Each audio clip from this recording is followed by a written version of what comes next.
വിശുദ്ധ പൗലോസ് റോമായിലെ സഭയ്ക്ക് എഴുതിയ ലേഖനം 12-ാം അധ്യായം. ആകയാൽ സഹോദരരെ, ദൈവത്തിൻ്റെ കാരുണ്യം അനുസ്മരിച്ചുകൊണ്ട് ഞാൻ നിങ്ങളോട് അഭ്യർത്ഥിക്കുന്നു.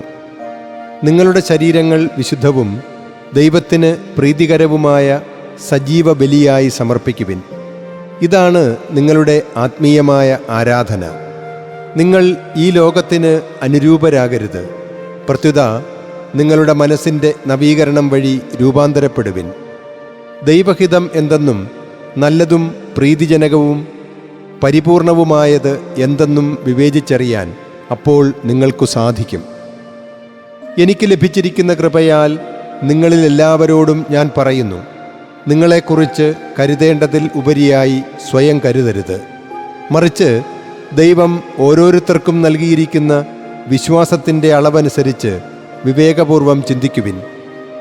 നമുക്ക് ഒരു ശരീരത്തിൽ അനേകം അവയവങ്ങളുണ്ട്, എന്നാൽ എല്ലാ അവയവങ്ങൾക്കും ഒരേ ധർമ്മമല്ല. അതുപോലെ നാം പലരാണെങ്കിലും ക്രിസ്തുവിൽ ഏക ശരീരമാണ്, ഓരോരുത്തരും പരസ്പരം ബന്ധമുള്ള അവയവങ്ങളും. നമുക്ക് ലഭിച്ചിരിക്കുന്ന കൃപയ്ക്കനുസൃതം വ്യത്യസ്ത ദാനങ്ങളുണ്ട്.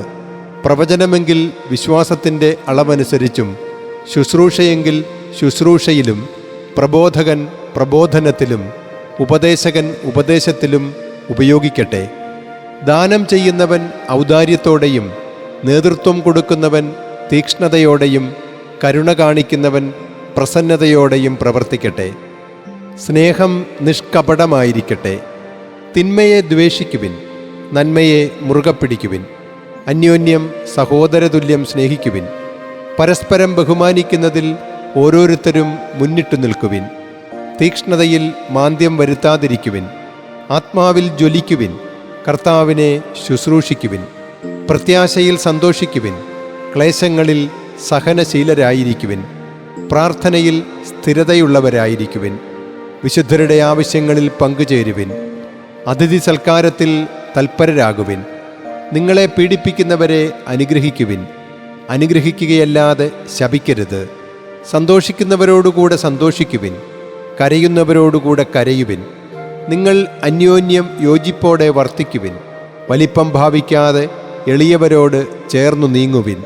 ബുദ്ധിമാന്മാരാണെന്ന് നിങ്ങൾ സ്വയം കരുതരുത്. തിന്മയ്ക്ക് പകരം ആരോടും തിന്മ ചെയ്യരുത്. എല്ലാ മനുഷ്യരുടെയും മുമ്പിൽ ശ്രേഷ്ഠമായത് ചെയ്യാൻ ശ്രദ്ധിക്കുവിൻ. സാധിക്കുന്നിടത്തോളം എല്ലാ മനുഷ്യരോടും സമാധാനത്തിൽ വർത്തിക്കുവിൻ. പ്രിയപ്പെട്ടവരെ, പ്രതികാരം നിങ്ങൾ തന്നെ ചെയ്യാതെ ദൈവത്തിൻ്റെ ക്രോധത്തിന് വിട്ടേക്കുക. എന്തെന്നാൽ ഇപ്രകാരം എഴുതപ്പെട്ടിരിക്കുന്നു, പ്രതികാരം എൻ്റേതാണ്, ഞാൻ പകരം വീട്ടും എന്ന് കർത്താവ് അരുൾ ചെയ്യുന്നു. എന്നാൽ നിന്റെ ശത്രുവിന് വിശക്കുന്നെങ്കിൽ ഭക്ഷിക്കാനും ദാഹിക്കുന്നെങ്കിൽ കുടിക്കാനും കൊടുക്കുക. ഇതുവഴി നീ അവൻ്റെ ശിരസിൽ തീക്കനലുകൾ കൂനകൂട്ടും. തിന്മ നിങ്ങളെ കീഴടക്കാതിരിക്കട്ടെ, തിന്മയെ നന്മ കൊണ്ട് കീഴടക്കുക.